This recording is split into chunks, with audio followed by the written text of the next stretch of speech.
Welcome back to Car Chat TV. I'm Oliver. In today's episode, it's all about the VW ID5. It's a nice colour, this one. But look, this is what we care about. This is the GTX, the Go Fast edition, the pinnacle of the ID5.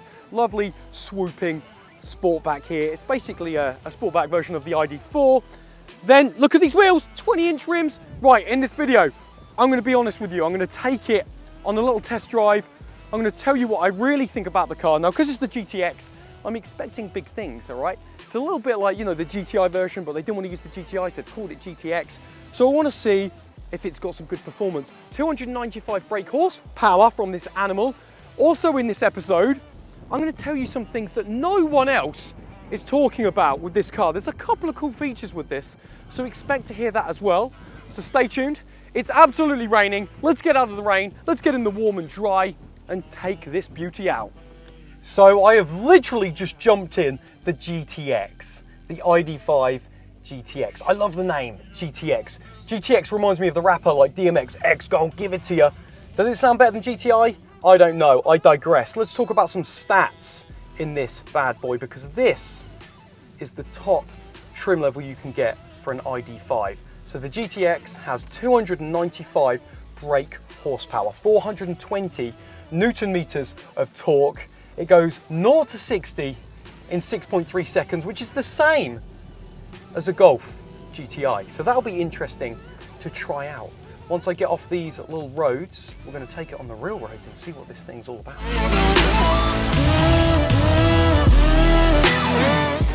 So this has a 77 kilowatt hour battery. All of the ID5s get that. So you're looking at around 300-ish miles. Again, when manufacturers state about what range they get, it's always interesting, especially in the UK, what you can actually get. And I always love to throw to the people watching this video, if you have had an ID5, what range have you got? Real life experience, let us know in the comments. Some of our other videos, people say that, and it definitely helps others watching the video. So let's talk about charging. 135 kilowatt fast charge capability. If you can find a fast charger, you're looking at around 30 minutes from 10 to 80%.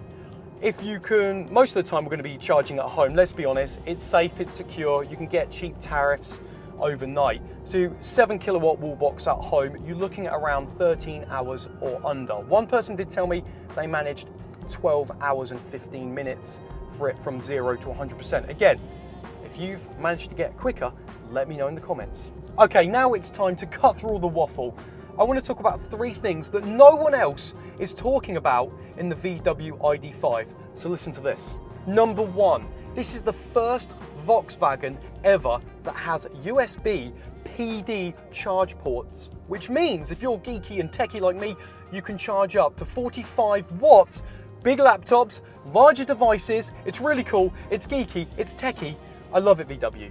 Number 2, this is the first model that's going to have bi-directional charging function, which means in the future you can charge up this car for free somewhere, go back to your house and put energy back into your house, back into the grid.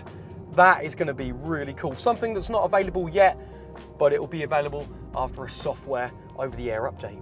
And number 3, it's got a ski hole in here. Come on, that needs more love. 549 litres of boot space and a very handy, usable ski hole. So the GTX variant has all-wheel drive, so you've got a motor in the front axle and the rear axle. The visibility is great. I love on the ID5, I can actually see the bonnet. On the ID3 that I've driven previously, the front, I can't see the bonnet. I'm very particular, I like seeing the bonnet, and the ID3 was very snub-nosed like a bulldog, but this, I can see the sides coming in, curving in to the bonnet, and I like that. Very visual, good space. All ID5s come with a panoramic sunroof, which is cool, very airy and light, creating that illusion of creative space around. Again, inside, this thing is nice. This is the top spec.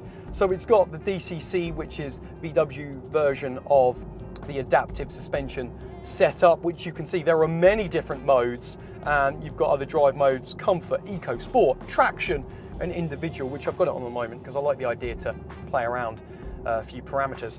It's very racy inside. I'm getting dynamic vibes. I've got this kind of blue leather throughout, Or actually probably is vegan, because VW are very into their sustainability. So it could be vegan leather. You'll have to let me know in the comments below.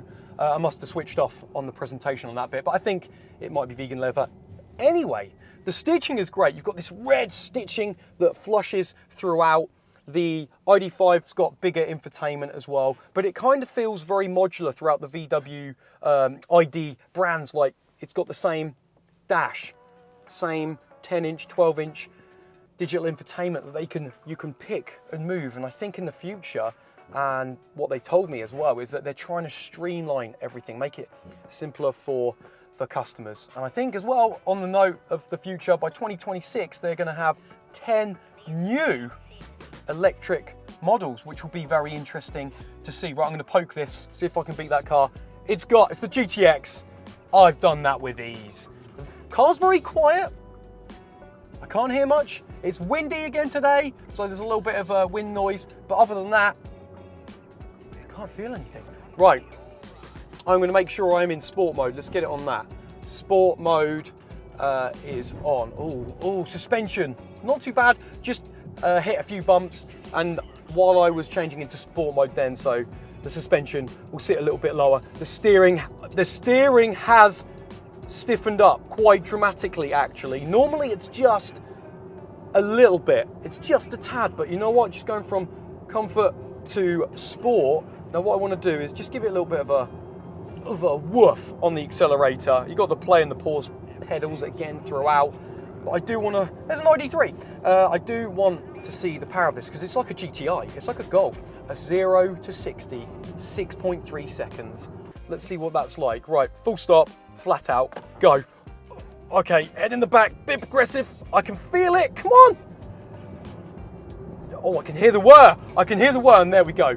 Not too bad, not too bad. I mean, if I'm being honest, I've had better. All right, the Tesla Model 3, we've seen that, check out that review.